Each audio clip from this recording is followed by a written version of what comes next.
La clase que corresponde al día de hoy es la de difusión y transporte de gases. Entonces vamos a ir hablando cómo se da este proceso, cómo se movilizan los gases, cómo se da ese transporte a través de nuestro organismo. Porque si nosotros inspiramos aire, pero ¿qué pasa una vez que inspiramos? ¿Qué pasa de ahí en más? Entonces vamos a hablar de varias leyes de gases y tenemos que tener presente un principio fundamental. Tenemos que recordar que los gases son moléculas que presentan un movimiento azaroso. Entonces, un gas no es solamente, no es nada que se desplaza, sino que son moléculas que presentan un movimiento azaroso y ese movimiento, las moléculas y su movimiento generan una presión. ¿Ok? Mientras mayor sea el movimiento que presenten, mayor va a ser la presión generada. Y también cambios en la temperatura y en la concentración del gas nos pueden cambiar la presión ejercida por ese gas. Entonces, principio fundamental, los gases ejercen presión. Eso es crucial para que nosotros entendamos todo lo que tiene que ver con la difusión y el transporte de los gases.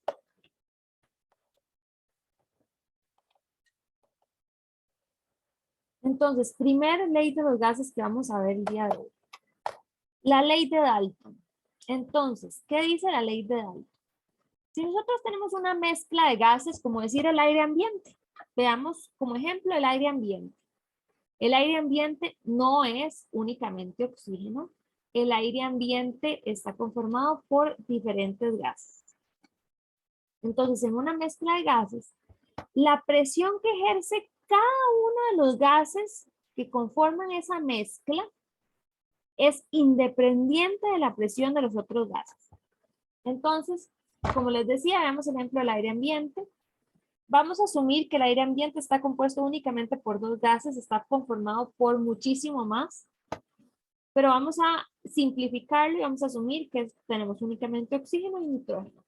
También vamos a tener dióxido de carbono y la cantidad de dióxido de carbono que está en el aire ambiente ha ido aumentando progresivamente con los años y eso es lo que genera el efecto invernadero que estamos viendo a nivel mundial y que lo que genera el calentamiento global. También tenemos agua, tenemos otros gases en el ambiente que además de oxígeno y nitrógeno, pero lo voy a sobresimplificar. Entonces decimos que oxígeno es aproximadamente un 21% y nitrógeno es un 79%. La concentración fraccional que tenemos en el aire. Entonces, la presión que ejerce el oxígeno es diferente, es independiente de la presión que ejerce el nitrógeno. Ellos están juntos en una mezcla, pero la presión de cada uno es independiente. ¿Ok? Entonces, la presión parcial del oxígeno más la presión parcial del nitrógeno me van a dar aproximadamente la presión atmosférica, que es la presión total de la atmósfera. Entonces, la presión total va a ser igual a la suma de las presiones parciales de los diferentes gases que conforman la mezcla. Si nosotros estuviéramos viendo la presión atmosférica, decimos que la presión de oxígeno más la presión de nitrógeno más la presión de agua más la presión de dióxido de carbono, todo esto nos da la presión atmosférica. Pero como les comenté, estamos sobresimplificando y decimos que la presión de agua y la presión de dióxido de carbono tienden a 0 milímetros de mercurio. Entonces, ¿cómo calculo la presión parcial de un gas? Chiquillos, saquen calculadora. Saquen calculadora, si no tienen calculadora, el celular. Y vamos a empezar a hacer cálculos. Entonces, ¿cómo vamos a calcular la presión parcial? Tenemos la concentración fraccional y la multiplicamos por la presión total. Como esto está en porcentaje, la concentración fraccional, para poder multiplicarla por la presión total, la vamos a colocar sin el por ciento, es decir, 0,21. ¿Cuánto les da 0,21 por la presión total, que en este caso sería 760 milímetros de mercurio?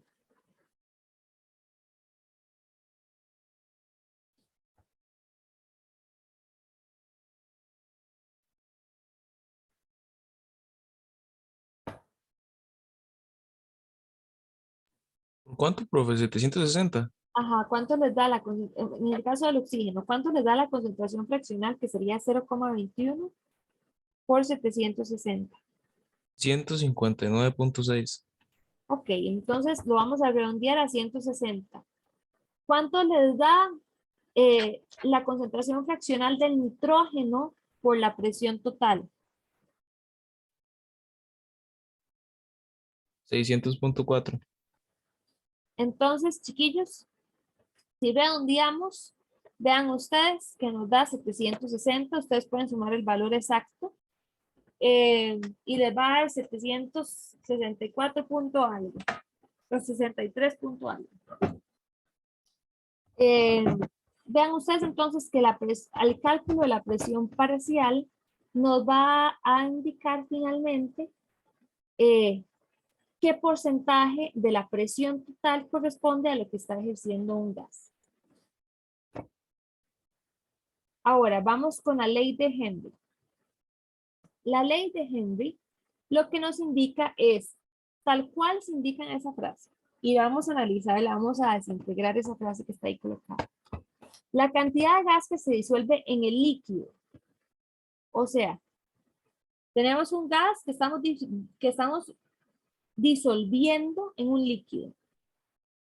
Depende en forma directa de la presión parcial del gas en la atmósfera que se encuentra en contacto con el líquido. Entonces vamos de nuevo. Nosotros queremos disolver un gas en un líquido. Entonces voy a hacer un dibujito acá. Aquí supongamos que tenemos un líquido. Esto es un líquido. Y acá tenemos un gas. La cantidad de gas que se disuelve en el líquido, o sea que este gas ingrese y se disuelva en el líquido, va a depender de forma directa de la presión parcial que tenga este gas en la atmósfera. Todo esto es la atmósfera.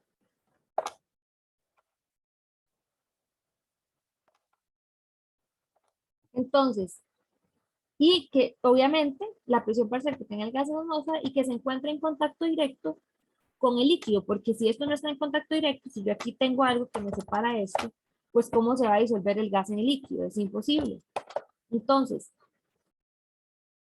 tengamos presente que el gas son moléculas que están en movimiento y que esas moléculas generan presión. Entonces, estoy diciendo que esas moléculas van a disolverse o que van a estar inmersas dentro de este líquido. Y que este paso de pasar a estar en el ambiente a estar disueltas en el gas va a depender de la presión o del movimiento de estas partículas que están en contacto con el líquido. Hasta acá alguien se me perdió.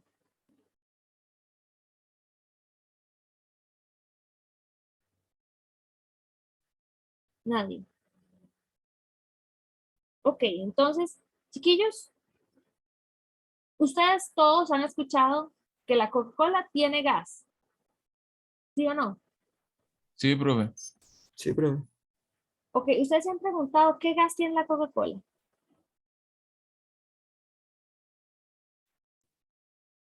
La verdad nunca he tenido esa curiosidad, profe. Porque ustedes dicen, ustedes están tomando un líquido que tiene un gas y uno dice, ¿qué gas tiene la Coca-Cola? ¿Qué gas estoy tomando? ¿Sangre Cristo? ¿Qué gas?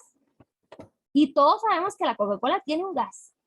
Y ustedes saben que si a alguien se le ocurre dejar la Coca-Cola destapada, ¿qué le pasa a la Coca-Cola? ¿Se va el gas? Se le va el gas. Y todos lo sabemos, ¿cierto o no? Sí. Todo el mundo ha tomado coca en algún momento de su vida. Entonces, ¿por qué decimos que a la Coca-Cola se le va el gas? ¿Y qué gas tiene la Coca-Cola? ¿Y por qué la Coca-Cola hace burbujas? Señores, la Coca-Cola es, o cualquier gaseosa que ustedes tomen, es el ejemplo ideal de la ley de Henry. Entonces, vamos a ver por qué. Resulta, damas y caballeros, que el gas que tiene la Coca-Cola es dióxido de carbono. Entonces, aunque ustedes no lo crean, la Coca-Cola lo que tiene es dióxido de carbono. ¿Qué hacen? Imagínense que este líquido es la Coca-Cola.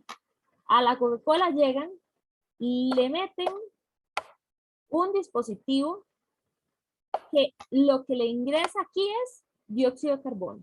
Entonces tiene un montón de moléculas de dióxido de carbono en la Coca-Cola. Están disueltas ahí. Ahora resulta que ellos tienen que meter esto contra presión. O sea, ellos están metiendo un montón de presión de CO2 a un líquido que no tiene CO2. Entonces esto es muy alto y esto es muy bajo. Entonces la cantidad de gas que se disuelve en la Coca-Cola depende de manera directa de la presión de gas de CO2 que pongan en contacto con la Coca-Cola. Eso es la ley de Henry. Ahora resulta que la presión parcial del gas en el aire tiende a ser igual a la presión parcial del gas en el líquido. Entonces, siempre el gas se me va a movilizar del sitio donde tengo mayor presión del gas al sitio donde tengo menor presión del gas. Por eso es que le inyectan a la Coca-Cola el gas con una gran presión. Entonces le inyectan el CO2 y entonces queda esta Coca-Cola aquí con un montón de gas. Con un montón de gas de CO2, un montón. Por eso es que ustedes agarran, ven la Coca-Cola, cuando está así nueva la botella y ustedes ven donde suben las gotitas, las burbujitas. Ustedes las ven ahí. Y ustedes la mueven un tirito, se hace un burbujero. ¿Por qué? Porque esto tiene un montón de gas. Pero resulta que la presión parcial del gas en este líquido va a tender a ser igual a la presión parcial que tengamos en el aire ambiente. ¿Por qué cierran la Coca-Cola así, fuerte? Porque de esa manera logramos aislar el líquido con el gas del ambiente. ¿Qué pasa si yo dejo la Coca-Cola abierta y no le pongo la tapa? ¿Cuánto dijimos que tendría a ser la presión de dióxido de carbono en la atmósfera?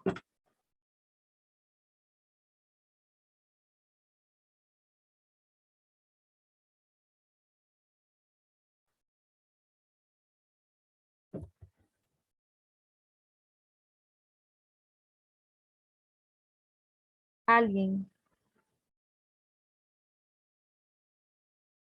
Profe, dice Daniel en el chat que 760.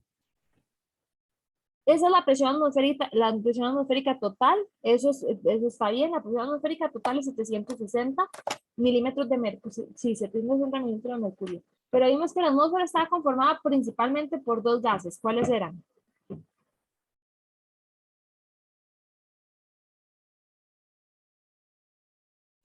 Oxígeno y nitrógeno, ¿no? Oxígeno y nitrógeno. ¿De cuánto dijimos que era más o menos? ¿Cuánto íbamos a tener de dióxido de carbono en el aire? ¿Era mucho? ¿Era poco?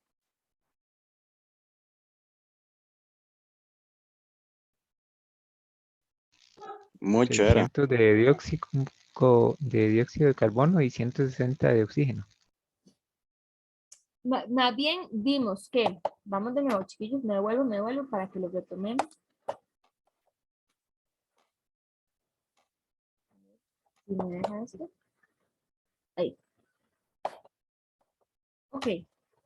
Teníamos, asumiendo una presión total de 760, vean ustedes que vimos que la presión de oxígeno que correspondía a una concentración fraccional del 21% era aproximadamente 160 milímetros de mercurio. La presión de nitrógeno que correspondía al 79% correspondía a una presión de 600 milímetros de mercurio y que la presión de agua y la presión de dióxido de carbono tendían a cero porque eran un monto pequeño. No es que tengamos cero en el ambiente, tenemos evidentemente más, pero les decía que aquí estamos sobresimplificando.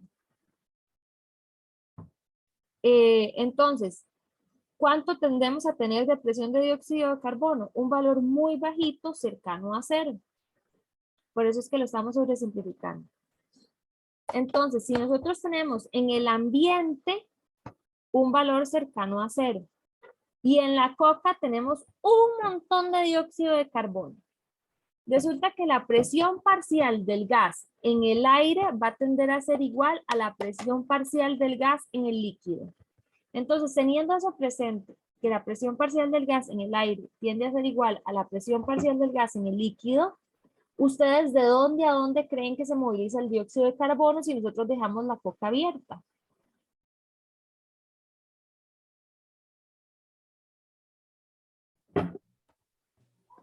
Si está a presión, entonces se supone que va a tener más adentro, ¿no? Entonces digo, va a ir de un sitio donde hay más a donde hay menos. Exactamente. Exactamente, excelente. Entonces, si se moviliza del sitio donde hay más a donde hay menos, el dióxido de carbono sale de la coca hacia el aire y por eso es que a la coca se le va el gas. Eso es la ley de Henry. Eso que ustedes han visto toda su vida y que ustedes toda su vida han sabido de manera implícita y lo han vivido y todo les ha tocado el trago amargo de tomar gaseosa sin gas en algún momento, porque alguien la dejó abierta y después la cerraron y la metieron en la refri y ustedes fueron las víctimas que tuvieron el sinsabor de tomarse esa coca sin gas. Profe, a mí me gusta más sin gas. ¿En serio? Sí, no, no me gusta el sentimiento del gas con la lengua. Ay, mira qué vacilón. Ah, pero diga eso en una playa.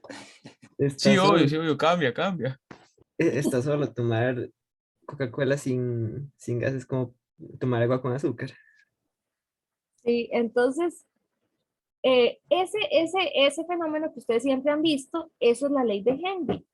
Que la Coca-Cola se quede sin gas está sucediendo, ¿por qué? Porque la presión parcial del gas en el líquido es mayor que la presión parcial del gas en el aire. Entonces el gas se nos moviliza del sitio donde tiene mayor presión al sitio donde tiene menor presión, hasta que las presiones tiendan a ser iguales.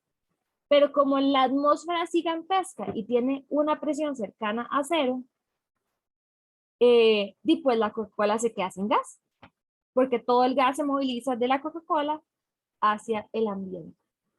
Cuando deja de haber movimiento de gas, decimos que la difusión neta, o cuando la cantidad de partículas que ingresan y las que salen del gas es igual, decimos que la difusión neta es igual a 0.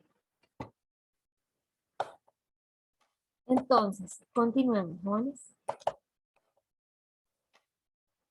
Ese mismo fenómeno que vemos con la Coca-Cola, en donde el dióxido de carbono de la gaseosa se nos moviliza del sitio de mayor presión hacia el sitio de menor presión, que es el aire atmosférico, es exactamente lo mismo que sucede en nuestros pulmones con el dióxido de carbono. El dióxido de carbono está presente en la sangre venosa y se moviliza de la sangre venosa, que es el sitio donde tiene mayor presión, hacia el aire alveolar, que es el sitio donde tiene menor presión. Entonces, siempre los gases se van a movilizar del sitio de mayor presión parcial hacia el sitio donde tienen una menor presión parcial. Y esto es lo que justifica precisamente que nosotros podamos inspirar y expirar oxígeno y expirar dióxido de carbono. Entonces, vamos a decir que la concentración de un gas que nosotros tengamos en un líquido va a depender de la presión parcial del gas por la solubilidad que tenga ese gas en el líquido. Entonces, si lo que determina qué tanto gas se disuelve en un líquido es su presión parcial, pues ese es un determinante clave en la concentración del gas. Y eso lo multiplico por qué tan soluble sea ese gas en el líquido. Hay gases que son muy solubles en el líquido. Por ejemplo, el dióxido de carbono. El dióxido de carbono, por eso es que se utiliza en la coca, porque el dióxido de carbono es súper soluble en el líquido, es demasiado soluble, es súper fácil de mezclar dióxido de carbono con líquidos. Pero no así el oxígeno. El oxígeno es muchísimo menos soluble que el dióxido de carbono. Entonces, si los de la Coca-Cola quisieran meterle oxígeno a la coca, para ellos implicaría un esfuerzo muchísimo mayor, porque el oxígeno es menos soluble que el dióxido de carbono en el, en el líquido. Entonces, la concentración de un gas en un líquido, si yo quiero saber cuánto gas tengo en un líquido, tengo que conocer la presión parcial de ese gas y la solubilidad. Los multiplico y me dice la concentración del gas en el líquido. ¿Hasta acá dudas o preguntas?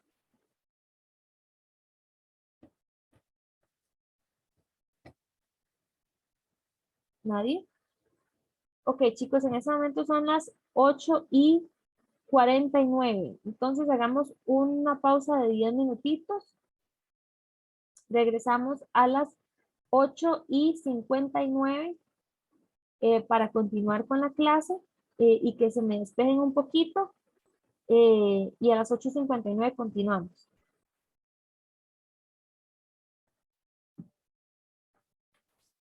Bueno, vamos a entender un poco mejor entonces cómo funciona esta cuestión de las presiones en el cuerpo humano. Nosotros tenemos presiones parciales de oxígeno y de dióxido de carbono en diferentes sitios de nuestro cuerpo. Y todo eso lo vamos a ver asumiendo que estamos analizando lo que sucede a nivel del mar.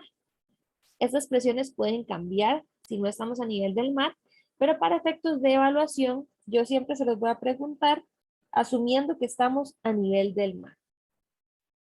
Entonces, ¿cuál es la presión de oxígeno en el aire atmosférico? Ya eso lo vimos. Vimos que teníamos una concentración fraccional de 0.21 y que la presión atmosférica íbamos a asumir era de 760 milímetros de mercurio y de ahí sale este 160. Entonces el cálculo de presión parcial dado por la ley de Dalton nos da este valor de aire atmosférico de oxígeno en 160. Resulta que en el aire que nosotros inspiramos es de 150.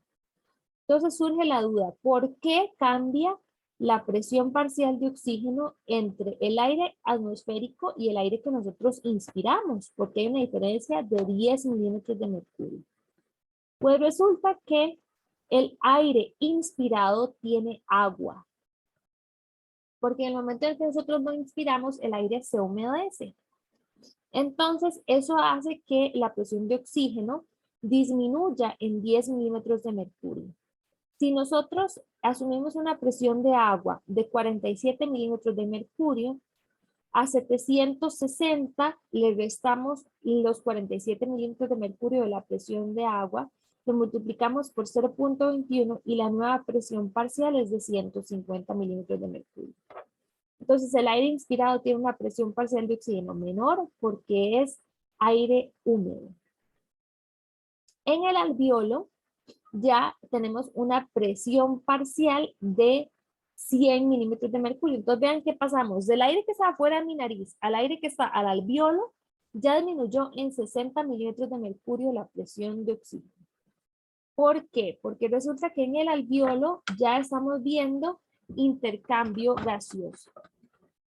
Pues desde antes de llegar al alveolo, parte de la vía respiratoria tenía, bueno, los arcos alveolares propiamente dichos, parte de la vía respiratoria ya tenía alveolos. Entonces se nos comenzó a dar intercambio gaseoso y eso genera que la presión de oxígeno en el alveolo caiga a 100. La sangre en el capilar pulmonar tiene una presión de oxígeno de 100. Entonces el oxígeno se puede movilizar del alveolo hacia la sangre arterial sistémica libremente. La sangre arterial sistémica tiene una presión de oxígeno que va entre 90 y 100. Los tejidos tenemos una presión de oxígeno que es menor a 40 y en la sangre venosa mixta una presión de oxígeno que es de 40. Entonces vamos viendo. Aquí, en esta imagen que tenemos acá, tenemos el alveolo con una presión de oxígeno de 100. El aire difunde, el oxígeno difunde hacia la sangre y entonces el oxígeno se moviliza en todo el sistema arterial En los tejidos tenemos una presión de oxígeno menor de 40, entonces el oxígeno se moviliza de donde tiene una presión de oxígeno de 100 hacia donde tiene una presión de oxígeno menor a 40. Vean que tenemos una diferencia de 60 milímetros de mercurio. Entonces, por eso es que el oxígeno se moviliza de la sangre arterial hacia los tejidos donde se requiere precisamente en el proceso de la respiración celular.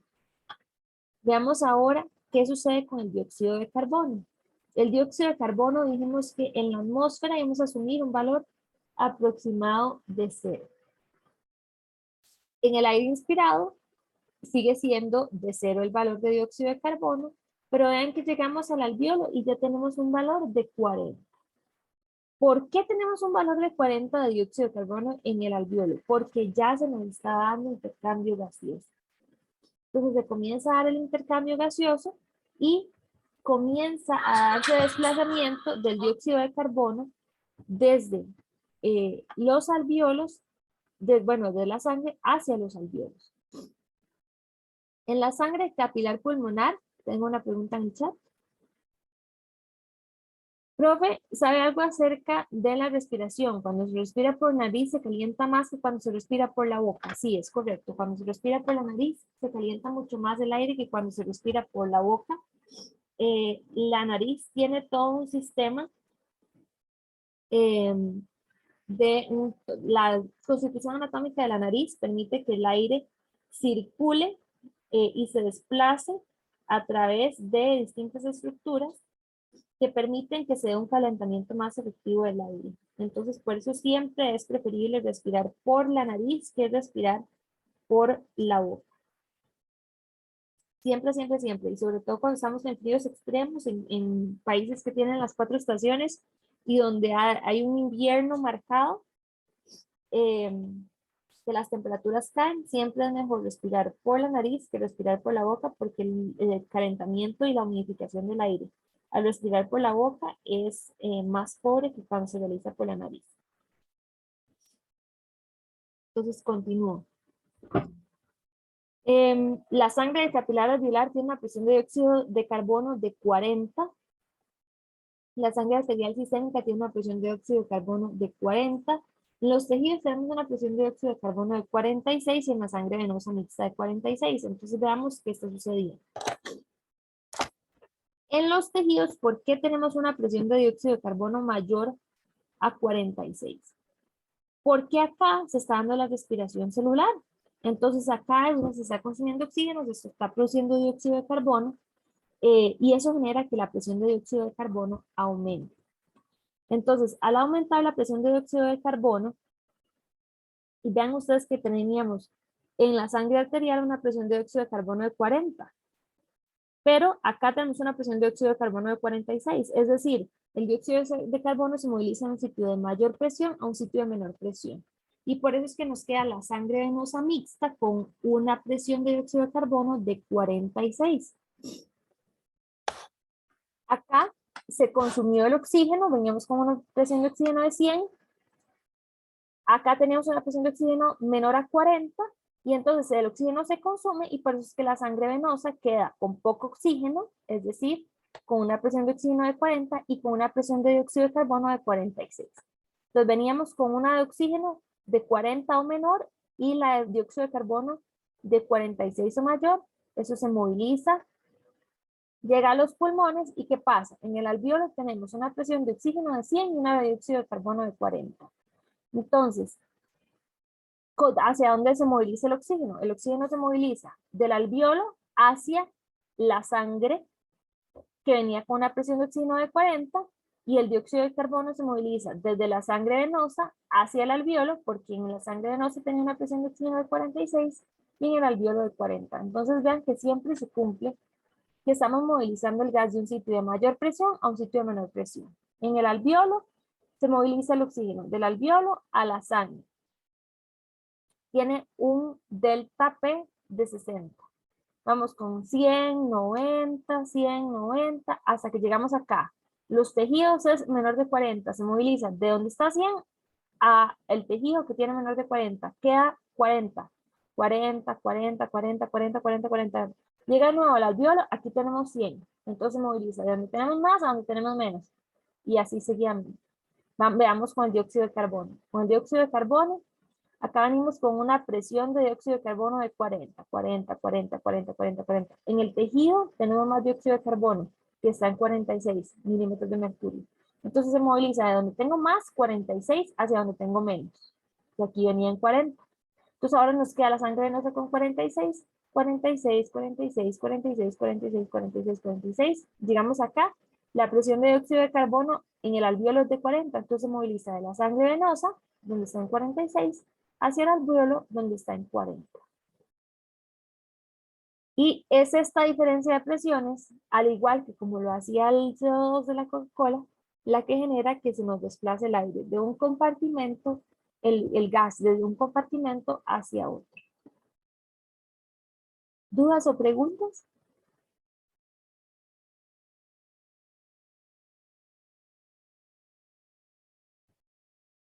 Chiquillos, esos valores hay que sabérselos y hay que saber entender hacia dónde se está moviendo el gas conociendo estos valores de presión.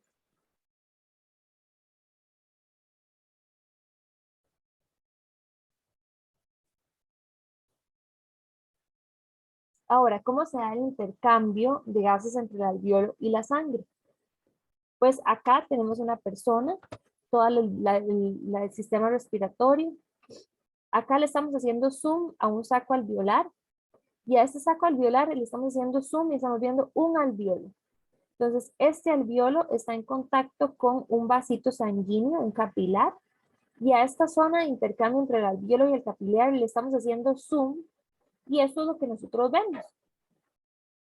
Entonces, vean ustedes cómo el oxígeno va a difundir a través de la barrera de intercambio y el dióxido de carbono, oxígeno ingresando y el dióxido de carbono saliendo. Entonces, el gas atraviesa todas esas diferentes barreras por difusión simple y eso es lo que permite precisamente la movilización de los gases en las distintas zonas. Aquí estamos viendo alveolo capilar, pero lo mismo sucede cuando lo estamos viendo en el tejido. Sale del tejido, de la célula donde se está la respiración celular, hacia el capilar. ¿Qué determina, cuáles son los factores que determinan que se dé esta difusión en la membrana alveolo capilar? Entonces ya nosotros hablamos un poco acerca de la ley de Fick cuando tuvimos la clase de transporte a través de la membrana, pero así como la ley de Fick aplica para otras sustancias, también aplica para los gases. ¿Por qué? Porque los gases son sustancias hidrófobas sin carga. Entonces podemos aplicarle la ley de Fick perfectamente. Donde decimos que el flujo es igual a la permeabilidad por la diferencia de concentración. En este caso, la diferencia de concentración la podemos sustituir por la presión parcial cuando estamos hablando de gases. Y recordemos que la permeabilidad era igual al coeficiente de difusión por el coeficiente de partición entre el grosor de la membrana. Entonces, ¿qué pasa si aumenta el grosor de la membrana, por ejemplo? Entonces, acá tenemos el alveolo, vean ustedes. Acá tenemos el vasito, el capilar. Y supongamos que hay un edema pulmonar. Entonces es una persona que ustedes están viendo en un sistema, en una rehabilitación cardíaca. Entonces llega porque a esa persona le interesa recibir terapia o entrenarse como recomendación a una lesión cardíaca que presentó y producto de esa lesión cardíaca la persona tiene un edema pulmonar, que es algo que perfectamente a ustedes les puede suceder el día de mañana. Ustedes tienen que saber que esta persona va a tener truncado su intercambio gaseoso. ¿Por qué? Porque aumentó el grosor de la membrana. Ya no es este espacio el que normalmente vemos en una persona sanita, el que se debe de atravesar por parte de los gases, sino de que vean ustedes que producto del edema tenemos un montón de líquido entre el alveolo y el capilar. Al aumentar el grosor de la membrana, la permeabilidad disminuye y si la permeabilidad disminuye, la difusión del gas tiende a disminuir. Ahora, el coeficiente de difusión considera, o las unidades son centímetros cuadrados por segundo. es decir, considera el área. El coeficiente de difusión considera el área. ¿Qué pasa si disminuye el área? Como por ejemplo en las enfermedades en las que tenemos destrucción de las paredes del saco alveolar. Si disminuye el área, pues vamos a tener un menor intercambio y por lo tanto el flujo va a tender a ser menor. Entonces todas estas son situaciones que ustedes el día de mañana pueden enfrentar con los diferentes usuarios que lleguen hacia ustedes. Chiquillos, ¿y aquí cuántos están en educación física y cuántos están en terapia? O sea, tal vez si me ponen un check los que están en educación física y una X los que están en terapia para darme una idea. Check los que están en educación física, X los que están en terapia.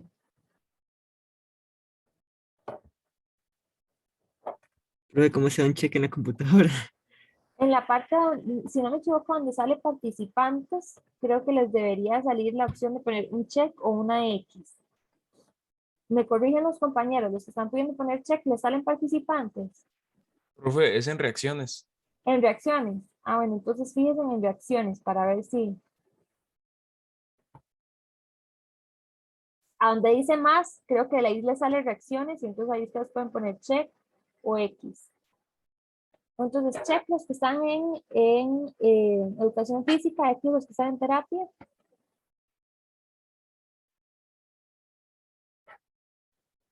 Ok. Entonces veo que la gran mayoría, ay, santo padre, se me salió la clase. La gran mayoría está en educación física. Entonces voy a dar el ejemplo con educación física. Chiquillos, denme un segundo porque la presentación se fue para muchísimo. Ok. Muy bien. Entonces supongamos que ustedes les llega un usuario que tiene enfisema, por ejemplo, que perfectamente les puede suceder. O sea, no todas las personas que van a llegar el día de mañana a un gimnasio, si ustedes están trabajando en una unidad de rehabilitación cardíaca, por ejemplo, que también es un trabajo que ustedes pueden optar como profesionales en ciencias del movimiento humano, ustedes perfectamente podrían trabajar en áreas de rehabilitación cardíaca, por ejemplo. Entonces, si les llega alguien que tiene un edema pulmonar por una insuficiencia cardíaca, que tiene enfisema, ustedes tienen que considerar que el intercambio gaseoso de ese usuario que ustedes tienen no es óptimo. Y ustedes tienen que, si ustedes les dicen, esa persona tiene enfisema, ustedes tienen que decir, ok, el área de esta persona está afectada. Por lo tanto, el intercambio es menor. Entonces, ¿qué tipo de ejercicio yo puedo prescribirle a este usuario? ¿Qué le puedo prescribir alta intensidad? Esta persona puede realizar un ejercicio aeróbico de alta intensidad, jamás.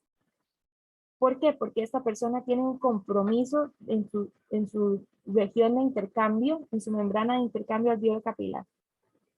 Entonces, conocer estos principios elementales de la fisiología y que ustedes los lleven a la práctica, también determina el manejo que ustedes les puedan dar a alguien ya en la vida real, o sea, fuera de entender la ley de Fick, de cuáles son los determinantes de la ley de Fick, que ya ustedes lleven eso a la práctica, o sea, esto es algo tangible, es algo palpable, no es algo que solamente ustedes ven en teoría, sino que ustedes también tienen que poder extrapolar cuando ustedes estén en su práctica. Entonces, determinantes de la presión de oxígeno alveolar. ¿Qué determina que nosotros tengamos una presión de oxígeno alveolar específica? Entonces, tenemos tres grandes determinantes de la presión de oxígeno alveolar. La primera es la presión de oxígeno atmosférica. Resulta que la presión de oxígeno varía dependiendo de cuál sea la altura a la cual nosotros estemos. Entonces, si disminuye la presión de oxígeno atmosférica, pues evidentemente la presión de oxígeno alveolar va a tender a ser menor. Entonces, presión de oxígeno atmosférica, nosotros la hemos calculado hasta ahora como la concentración fraccional del gas por la presión total. En el caso de la atmósfera es 760. ¿Eso cuánto nos daba? ¿Cuánto nos daba si multiplicamos 0.21 por 760?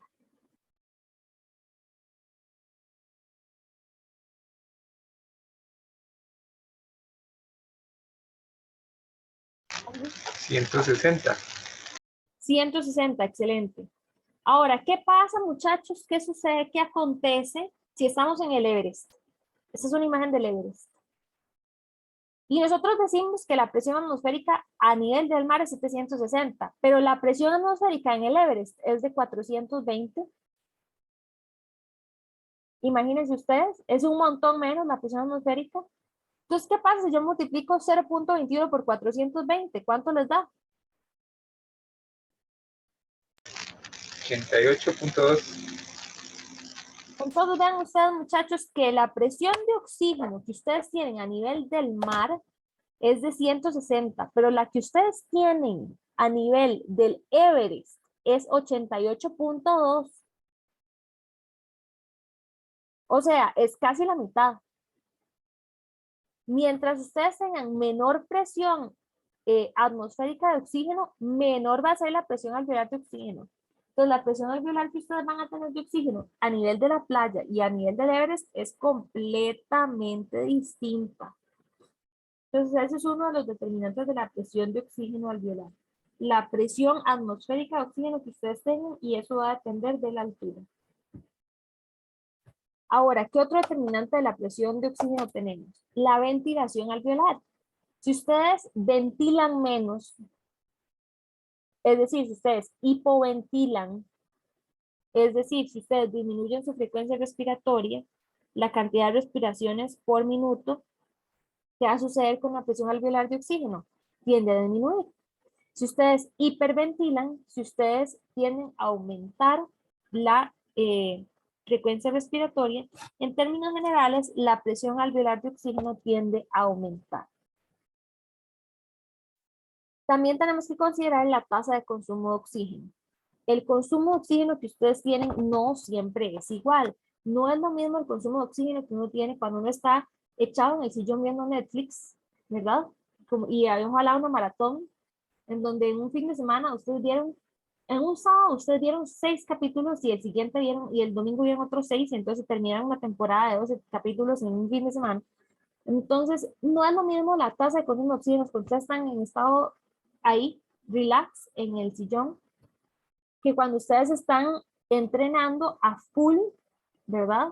Y ojalá haciendo intervalos de alta intensidad. Entonces, la tasa de consumo de oxígeno también determina cómo se va a comportar la presión de oxígeno alveolar en un momento dado. Mientras mayor sea el consumo de oxígeno que ustedes tengan, menor va a ser la presión alveolar de oxígeno.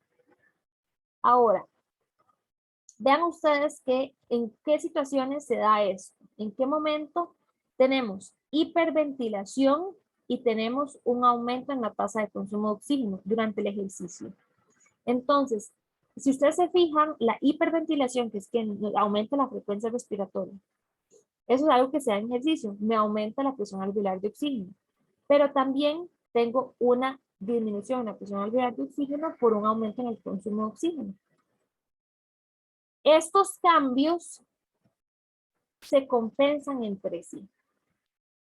Por eso es que en el ejercicio, aunque tenemos cambios en la presión alveolar de oxígeno en direcciones opuestas, producto del cambio que estamos viendo en la variable, la presión alveolar de oxígeno no se nos modifica de manera negativa porque precisamente se compensa el cambio porque esto se comporta en direcciones opuestas. El consumo de oxígeno aumenta, pero la ventilación alveolar también aumenta y esto me aumenta la presión alveolar de oxígeno. Entonces, de manera neta, la presión alveolar de oxígeno se tiende a mantener en el ejercicio precisamente porque los cambios en la presión alveolar de oxígeno se comportan en direcciones opuestas. ¿Dudas o preguntas hasta ahora?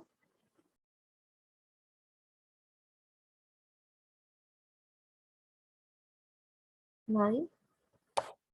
Ok, entonces ahora vamos a ver los determinantes de la presión alveolar de dióxido de carbono. Acá vamos a tener únicamente dos determinantes de la presión alveolar de dióxido de carbono. Y uno va a ser la tasa de ventilación alveolar el otro va a ser la tasa de producción de dióxido de carbono. Si ustedes se fijan, aquí no estamos metiendo la presión atmosférica de dióxido de carbono. ¿Cuánto dijimos que era la presión atmosférica de dióxido de carbono en términos generales?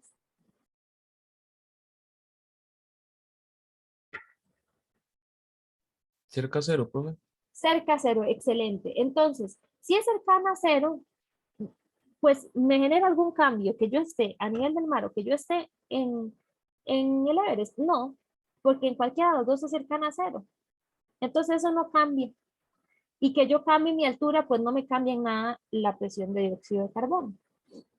Entonces, por eso aquí no estamos considerando ese factor como una variable que me modifique la presión de dióxido de carbono alveolar. ¿Cuáles sí me van a cambiar la presión de dióxido de carbono alveolar? La tasa de ventilación alveolar, al igual que en el oxígeno, y la tasa de producción de dióxido de carbono. Entonces, acá, en esta imagen que tenemos acá, se muestra la presión alveolar del gas. ¿Ok? Aquí tenemos la presión alveolar del gas. Acá, en el eje Y, lo que estamos viendo es la ventilación alveolar. Entonces vean ustedes que con el dióxido de carbono, que es el que nos atañe en esta diapositiva, si aumenta la tasa de ventilación alveolar, si nosotros aumentamos nuestra frecuencia respiratoria, el dióxido de carbono tiende a disminuir. Entonces, simplemente analícenlo así. Ustedes están ahí hiperventilando, están respirando rapidísimo, ¿verdad? ¿Qué está sucediendo? Está ingresando un montón de oxígeno y ustedes están botando mucho dióxido de carbono. Eso es lo que genera que el dióxido de carbono caiga. ¿Qué pasa si ustedes más bien se van al otro extremo?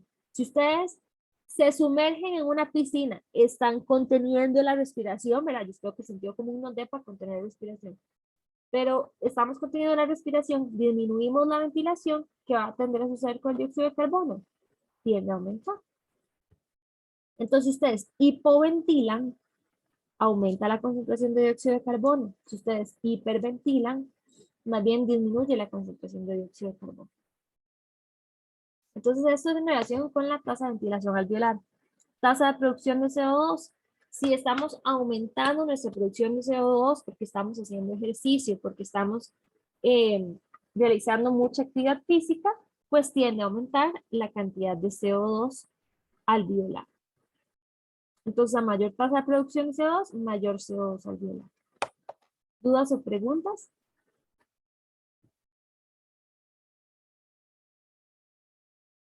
Entonces, teníamos tres determinantes de la presión de oxígeno.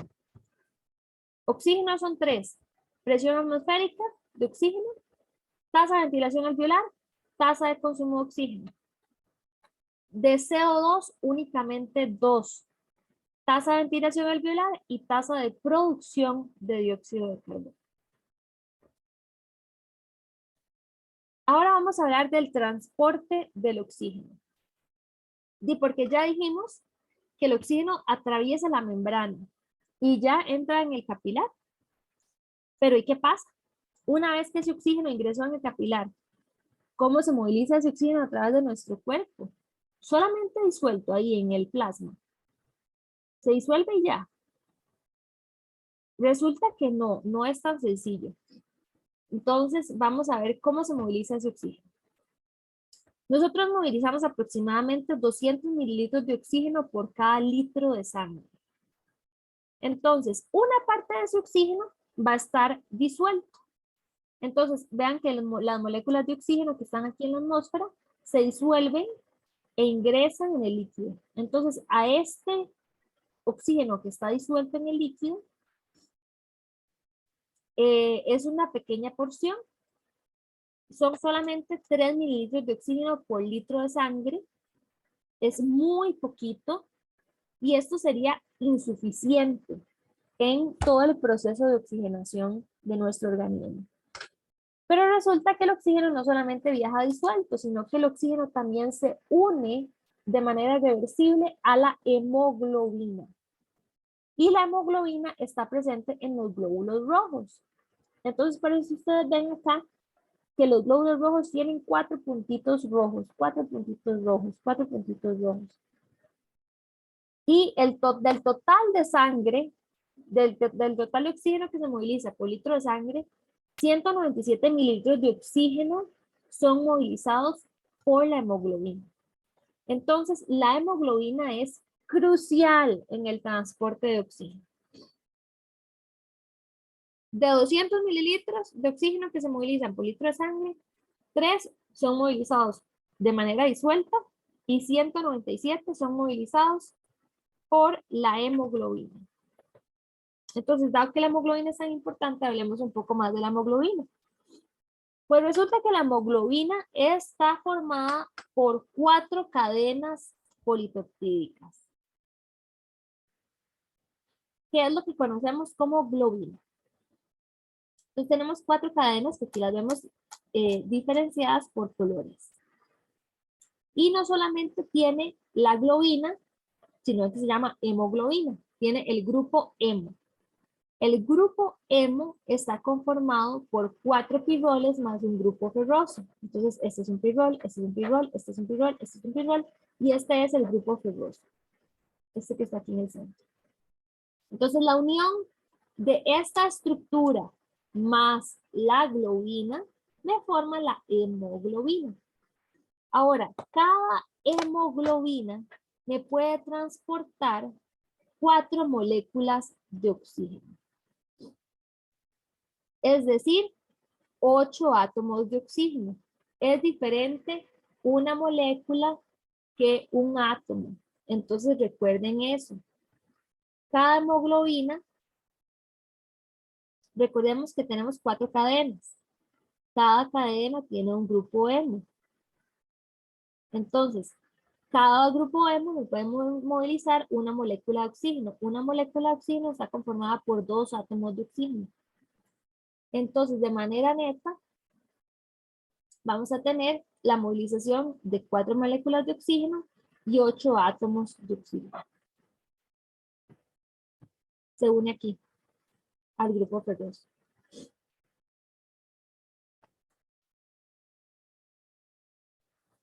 Ahora, ya vimos que el oxígeno se puede movilizar disuelto o se puede movilizar unido a la hemoglobina. La hemoglobina cada hemoglobina me puede movilizar 4 moléculas de oxígeno o 8 átomos de oxígeno. Hablemos ahora del porcentaje de saturación de la hemoglobina. ¿Qué es eso? ¿Y por qué eso es importante? Entonces, ustedes han visto ahora que toda esta cuestión del COVID, ¿verdad? Y la pandemia, ustedes han visto que la gente ha empezado a ver, ¿y cómo está su saturación de oxígeno? Ustedes han visto. Y que la gente pues, se pone oxímetros y dicen, ah, mira, está en el 98%. Ah, no, mira, es que le cayó al 80%. ¿Han escuchado eso ahora? Sí, profe. Ok, entonces ese valor, ese porcentaje que ustedes han escuchado, es a lo que vamos a hacer referencia ahora. Vamos a ver cuál es el porcentaje de saturación de la hemoglobina. ¿Por qué eso es importante? ¿Por qué nos interesa? El porcentaje de saturación de la hemoglobina nos dice cuál es la proporción de la hemoglobina total que se encuentra unida al oxígeno. Entonces, de toda la hemoglobina que nosotros tenemos, ¿cuánta se encuentra unida al oxígeno? Un 90, un 100, un 80. ¿Qué ese porcentaje cuál es? ¿Cómo lo calculamos? Decimos que va a ser el oxígeno unido a la hemoglobina entre la capacidad total de la hemoglobina de transporte por 100. Y eso nos da el porcentaje. La capacidad de transporte total de la hemoglobina, decimos que 1 gramo de hemoglobina me moviliza 1,34 mililitros de oxígeno aproximadamente. Entonces vean ustedes que el oxígeno, acá eso que tenemos aquí es el alveolo, que tiene el oxígeno. Acá, esto ya es el capilar, esto es la sangre arterial. El oxígeno se disuelve en el plasma y esto corresponde entonces a menos de un 2% del transporte y algún oxígeno se nos une a la hemoglobina y nos forma la hemoglobina oxigenada que corresponde a más de un 98% del transporte. El oxígeno se moviliza unido a la hemoglobina a través de la sangre hasta que llega a sitios cercanos a los tejidos donde libera la hemoglobina, libera el oxígeno, perdón, y el oxígeno difunde hacia el tejido donde ingresa en la respiración celular. ¿Qué determina que el oxígeno esté unido a la hemoglobina? ¿Qué hace que se una? ¿Por qué se une el oxígeno a la hemoglobina? Aparte de por la conformación química de la hemoglobina y el oxígeno, ¿y cómo se atraen? ¿Qué me puede determinar que esa curva se desplace de un lugar hacia el otro? Entonces, primero tenemos que ver la presión parcial de oxígeno en la sangre. ¿Qué me determina la presión parcial de oxígeno? La cantidad de oxígeno disuelto en la sangre determina la presión parcial de oxígeno en la sangre. Entonces, de todo el oxígeno que tenemos en la sangre, la presión de oxígeno está dada únicamente por el oxígeno que se disolvió en el plasma. Entonces, ese oxígeno que se disolvió en el plasma me determina la presión de oxígeno en la sangre.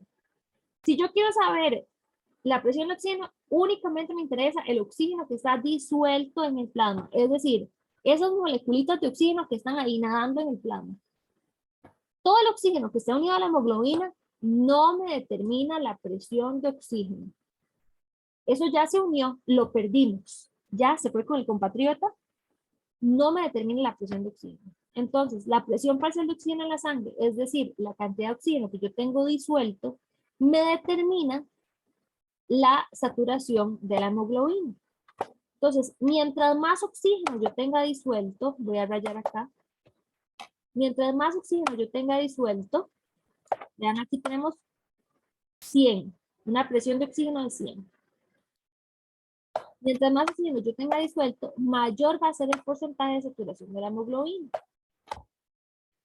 Entonces, la saturación de la hemoglobina la tenemos aquí en el eje Y, aquí en el eje X tenemos la presión de oxígeno, y mientras mayor sea la cantidad de oxígeno disuelto, mayor es la probabilidad de que ese oxígeno se me una a la hemoglobina. Si estoy en un porcentaje de oxígeno de 100, que es la famosa presión de oxígeno, acá vean ustedes que el porcentaje de saturación es altísimo, es de 97,5 aproximadamente. Si nosotros tenemos poco oxígeno disuelto en la sangre y ya estamos por ahí un valor de 40, vean que ya la saturación de la hemoglobina cae a un 75%. Pero la hemoglobina es muy agradecida, entonces podemos tener cambios muy importantes en la presión de oxígeno, que aquí vean de 100 a 40 hay 60 milímetros de mercurio de diferencia, que en realidad la diferencia es de 97.5 a 75. O sea, es un cambio importante, pero no es tan drástico. Y vean que después de acá, cae de manera estrepitosa. Entonces, de 40 a 20, aunque aquí solamente tenemos una diferencia de 20 milímetros de mercurio, la diferencia que vemos en la saturación de la hemoglobina es muy grosera. Pasamos de 75 a casi un 30%. ¿Por qué? ¿Por qué vemos este fenómeno así? ¿Por qué cuando tenemos mayores presiones de oxígeno el cambio no es tan drástico y la curva tiende a ser más aplanada? ¿Y por qué cuando más bien estamos a presiones más bajas de oxígeno vemos este cambio en la pendiente y es tan grosero, ¿verdad? El cambio. Pues resulta que la hemoglobina tiene algo que se llama fenómeno de cooperativismo. Entonces, conforme se une oxígeno a la hemoglobina, recordemos que eran 4 cadenas, cada una tiene sus 4 pirroles con su grupo ferroso. Entonces, supongamos que a mí se me une un oxígeno acá. Al momento en que se me une una molécula de oxígeno, y esta dice, ok, check, se unió un oxígeno. La afinidad de las otras 3 aumenta por el oxígeno. Entonces estas se vuelven más afines. Si llega y se me une otra molécula de oxígeno, pero a la otra molécula de hemoglobina. A la otra cadena, perdón. Entonces más bien la afinidad tiende a aumentar aún más. Esto genera que conforme se va uniendo oxígeno, haya mayor afinidad y por lo tanto se genera esta morfología en la curva. ¿Por qué? Conforme se va, llega, se une una, se une otra, y entonces la afinidad de la hemoglobina aumenta a un punto tal en el que logramos que esta curva se mantenga relativamente plana. Por eso es que mientras mayor sea la presión de oxígeno, o sea, mientras mayor cantidad de moléculas yo vaya teniendo unidas acá, mayor tiende a ser la afinidad, y por eso es que nos mantenemos en porcentajes de saturación de la hemoglobina altos. Porque a mayor cantidad de oxígeno disponible, mayor es la probabilidad de que el oxígeno se vaya uniendo a las cadenas de globina, y por lo tanto aumenta la afinidad de la hemoglobina como un todo hacia el oxígeno, y el porcentaje de saturación de la hemoglobina tiende a ser mayor.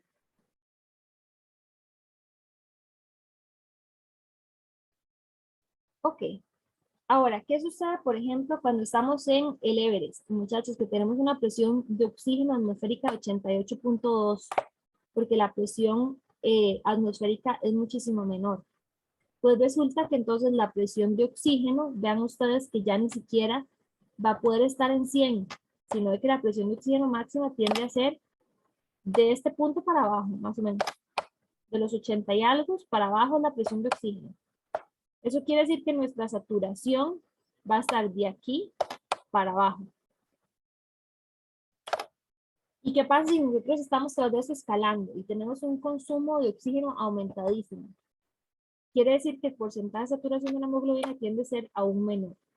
Por eso es que hacer ejercicio en alturas es tan altamente desafiante, porque ya nuestra presión de oxígeno va a estar disminuida porque la presión atmosférica de oxígeno va a ser mucho menor. Eso genera que la saturación de la hemoglobina sea muchísimo menor, y por eso es que las personas en las grandes alturas tienen esta sensación de falta de aire. Cuando se van a escalar, si ustedes nunca han entrenado en altura y no tienen entrenamiento previo alguno, y mañana se van para el Chipipó, ustedes van a sentir que se están ahogando subiendo el Chipipó, van a estar con taquicardia, les va a faltar el aire. ¿Por qué? Porque el porcentaje de saturación de la hemoglobina está disminuyendo.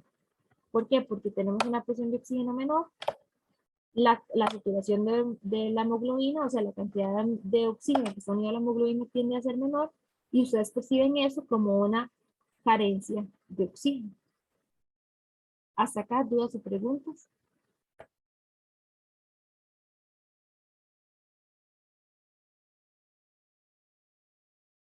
¿Nadie? Ok, entonces, primer determinante del porcentaje de saturación de la hemoglobina, la cantidad de oxígeno, la presión parcial de oxígeno en la sangre. Entonces, este es el primer determinante. ¿Qué otros determinantes existen? Segundo, la temperatura. Resulta que si nosotros cambiamos la temperatura, a mayor temperatura, menor transporte de oxígeno. Entonces vean ustedes.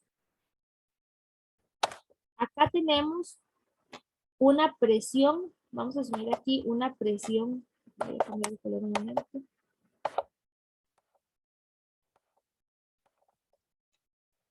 Y eso vamos a cambiar. Acá tenemos una presión constante de oxígeno, asumamos en 40. Y las curvas me reflejan el porcentaje de saturación de la hemoglobina, y aquí vamos a ver a una presión de oxígeno constante, pero con diferentes temperaturas. Si yo tengo una temperatura de 41, mi porcentaje de saturación de la hemoglobina es alrededor de 60. Si estoy en una temperatura de 37, es alrededor de 75, y si estoy en una temperatura de 33, es superior a 80. Vean ustedes que aquí la presión de oxígeno está siendo exactamente igual, pero la cantidad de oxígeno que está unido a la hemoglobina cuando la temperatura es mayor es menor. Entonces, conforme aumenta la temperatura, menor va a ser el transporte de oxígeno por parte de la hemoglobina. Vamos con otro ejemplo. Veamos ahora asumiendo lo mismo, veamos una presión de oxígeno de 40. Es decir, la presión de oxígeno es constante. Y veamos cómo se modifica el pH. Nos venimos para acá. Si tenemos un pH de 7.2, que es más ácido, este es un pH de 7.2. Quiere decir que estamos transportando menos de un 60%. Luego seguimos a la misma presión de oxígeno. Llegamos a un pH de 7.4. Ese es el pH ideal del cuerpo humano.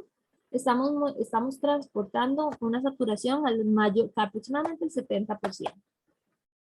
Y más bien llegamos acá y llegamos a un pH más bien más básico, que es de 7.6 y estamos transportando a más de un 80 y algo por ciento, 85 digamos. Entonces vean ustedes que mientras más ácido sea el entorno, menor es el porcentaje de saturación de la hemoglobina. Entonces, a mayor temperatura, menor transporte. A menor pH, mayor transporte. Y veamos ahora la producción de CO2. Nuevamente nos venimos aquí a 40 para utilizar el mismo valor de oxígeno. Y vean ustedes que cuando estamos en 40, si vemos, tenemos una presión de oxígeno de 61 en la curva azul. O sea, un montón de dióxido de carbono. Dije oxígeno, bueno, dióxido de carbono. Después, la curva roja es una presión de dióxido de carbono de 40, que es la que normalmente vemos en la sangre arterial. Y luego la verde es una presión de dióxido de carbono de 26. Entonces, acá, cuando tenemos una presión de dióxido de carbono de 61, el porcentaje de saturación de la hemoglobina es alrededor de 60. Luego subimos 70 y pico, pongámosle que 70, y subimos y ya estamos casi llegando a los 80. Entonces, a mayor dióxido de carbono, menor porcentaje de saturación de la hemoglobina con el oxígeno. Entonces, ¿en qué condición se cumple esto, muchachos?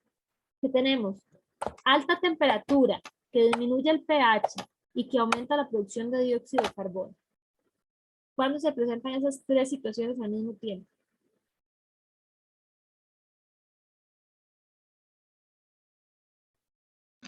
En la altura.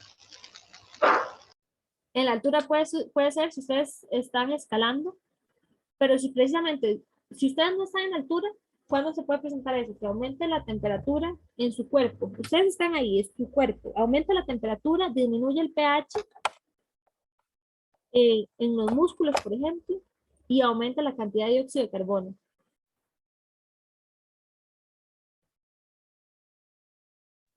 Cuando se hace ejercicio, profe. Cuando se hace ejercicio, perfecto, damas y caballeros, cuando se hace ejercicio. Cuando se hace ejercicio. Entonces, analicemos esto teleológicamente un momento para que ustedes les caiga el 5.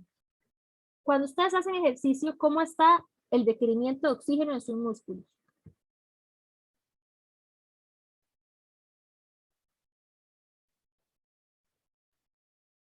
¿Sus músculos están requiriendo más oxígeno o están requiriendo menos oxígeno? Más oxígeno. El requerimiento de oxígeno está aumentadísimo porque esos músculos están ahí poniendo, la verdad, está ese consumo de ATP a más no poder. Es decir, la síntesis de ATP tiene que dispararse y entonces estamos consumiendo oxígeno a lo loco. Ustedes en ese momento, ¿qué necesitan? Ustedes necesitan que el oxígeno se quede pegado a la hemoglobina o que la hemoglobina suelte el oxígeno para que ese oxígeno se vaya a la célula. Que lo suelte. Que lo suelte, por supuesto que lo suelte.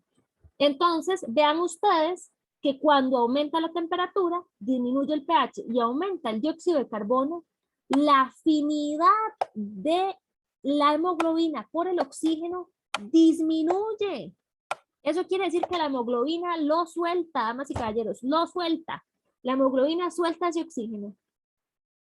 Entonces, esas maravillas del cuerpo humano, que estos cambios que se generan cuando hacemos ejercicio, el aumento de la temperatura, la disminución del pH y el aumento del dióxido de carbono generan que la afinidad de la hemoglobina por el oxígeno disminuya es menos afín, y como es menos afín, suelta el oxígeno difunde hacia el tejido que está requiriendo de su presencia por diferencia en presiones, y por lo tanto se da la respiración celular.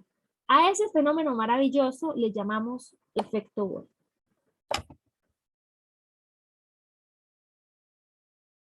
Entonces, damas y caballeros, esto de fijo va a venir en el examen. Ustedes tienen que saber cuándo disminuye la afinidad de la hemoglobina por el oxígeno. Entonces, la afinidad del oxígeno de la hemoglobina por el oxígeno disminuye cuando aumenta la temperatura, disminuye el pH y aumenta el CO2. Estos cambios en la dirección contraria, si más bien disminuye el CO2, aumenta la afinidad del oxígeno por de la hemoglobina por el oxígeno. Si más bien tenemos un aumento en el pH, más bien aumenta la afinidad de la hemoglobina por el oxígeno. Entonces, conocer estas relaciones de cómo los cambios en estas variables me afectan la afinidad de la hemoglobina por el oxígeno, señores, esto es pregunta de examen segura. ¿Dudas o preguntas? Tengo una pregunta en el chat. Profe, este tema saldría para el tercer examen parcial, ¿cierto? Carolina, sería mentirle porque ahorita no me acuerdo cómo está el programa. En el primer parcial le salió generalidades y neuro, ¿verdad?